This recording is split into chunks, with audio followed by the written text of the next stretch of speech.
G'day guys, Roderick Walmsley here from Fishtec Solutions. It's no surprise that a lot of us at the moment are spending more time in the shed than we probably would like to. We'd definitely like to be a lot more on the water, but it does give us a lot more time for some tackle prep and getting stuff ready for when we can get out in the water. So I probably want to share with you today is a quick little video on how I pre-rig a lot of my castaics, especially in the 5-inch. The castaic straight out of the packet, as you can see, that's a real supple plastic, really soft, and that's one of the things that makes them really effective. They've got that really good body roll, big paddle, the big paddle vibration, but sometimes, especially with fish like barra that jump and put a lot of pressure on the plastics, they can come off your jig head fairly easily. So what I do is I do a bit of preparation before I get out in the water, and I rig that plastic with a bit of glue. So castaics come in the packaging like that, the 5-inch.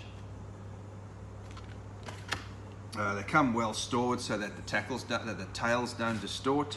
And what I do is I take them straight out of the packet. I'll take a scissors and I'll just trim the end of the nose off, like so. So trim the end of the nose off. That way I just get a flat, nice flat end. I take the jig head. I always wet the jig head a little bit so it slides through the plastic a bit better and doesn't damage it or burn it as it goes through, because you really want it to grab onto that plastic when you rig it. And then I'll almost pre-rig it, so I'll get it to that stage, and I want to keep that plastic straight. So if I roll it over, you can see there's no kinks in that bait. It's really straight. And then I'll take my super glue and I'll just drop a dab of super glue on there, on the shaft and on the back of the head.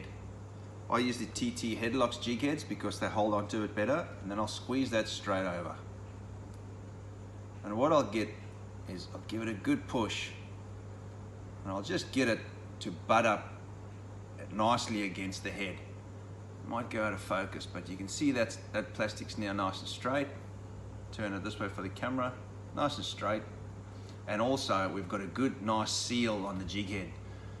So that super glue has welded the plastic to the head, and you can see I can give that a good yank now, and she's sitting on there really well. And that'll give me a lot more bites, or quite possibly a lot more fish per plastic. So I'll do that again for you quickly. This time I'll take, that's a 1/2 ounce head, the other one was a 3/8. I'll grab a different color plastic.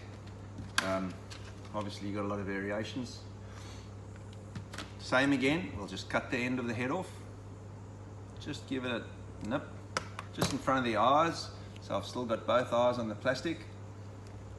We wet that jig head hook.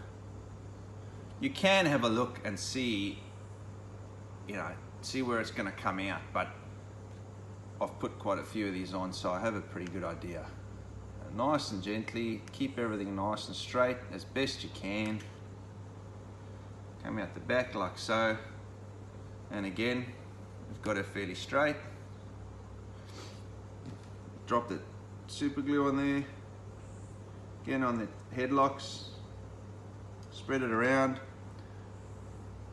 and push her up.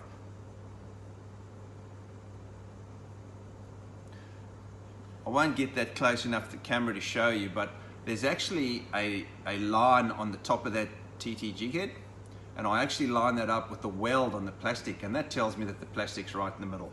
So what that does, again you can see that plastic's nice and soft, is it stops that plastic from turning on its side.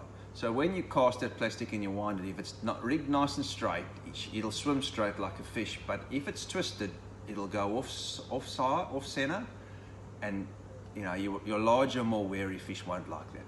So there you go, a little trick for a bit of pre-rigging before you head out back on the water.